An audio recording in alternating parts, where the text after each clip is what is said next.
यहाँ फलस्तीन राष्ट्र की स्थापना के प्रस्ताव पर संयुक्त राष्ट्र में हुई वोटिंग पर एक संक्षिप्त कहानी है।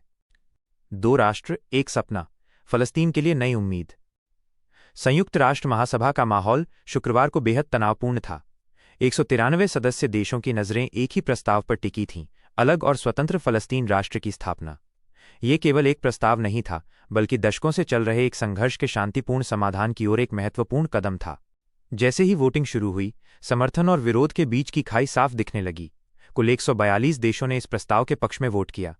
इन देशों में भारत, चीन, रूस, सऊदी अरब, यूक्रेन और प्रमुख यूरोपीय देश जैसे फ्रांस, जर्मनी और यूके शामिल थे।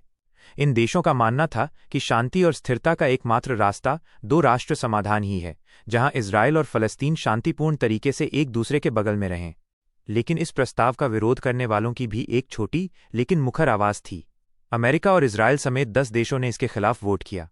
इसराइल के प्रधानमंत्री बेंजामिन नेतन्याहू ने पहले ही साफ कर दिया था कि फलस्तीनी राष्ट्र कभी नहीं बनेगा। उनके बयान और इजरायली बस्तियों के विस्तार की योजना ने इस विवाद को और गहरा कर दिया था।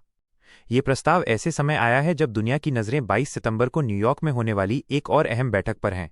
फ्रांस, नॉर्वे, स्पेन और आयरलैंड जैसे देश इस बैठक में फलस्तीन को औपचारिक रूप से राष्ट्र का दर्जा देने पर विचार कर रहे हैं। संयुक्त राष्ट्र महासचिव एंटोनियो गुटेरेस ने भी कहा कि मध्य पूर्व में शांति के लिए 2 राष्ट्र समाधान ही सबसे जरूरी है। 7 पन्नों का ये दस्तावेज केवल राजनीतिक प्रस्ताव नहीं, बल्कि शांति का एक खाका था। इसमें गाजा में जंग खत्म करने, हमास को भविष्य के नेतृत्व से बाहर करने और सभी फलस्तीनी समूहों से हथियार डालने की अपील की गई थी।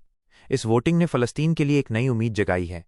ये दिखाता है कि अंतर्राष्ट्रीय समुदाय का एक बड़ा हिस्सा अब शांतिपूर्ण समाधान चाहता है, ताकि इजराइल और फलस्तीन दोनों के लोग सम्मान और सुरक्षा के साथ जीवन जी सकें। हालांकि रास्ता अभी भी बहुत लंबा है, लेकिन शुक्रवार को डाला गया हर एक वोट उस सपने को साकार करने की दिशा में एक छोटा पर महत्वपूर्ण कदम था।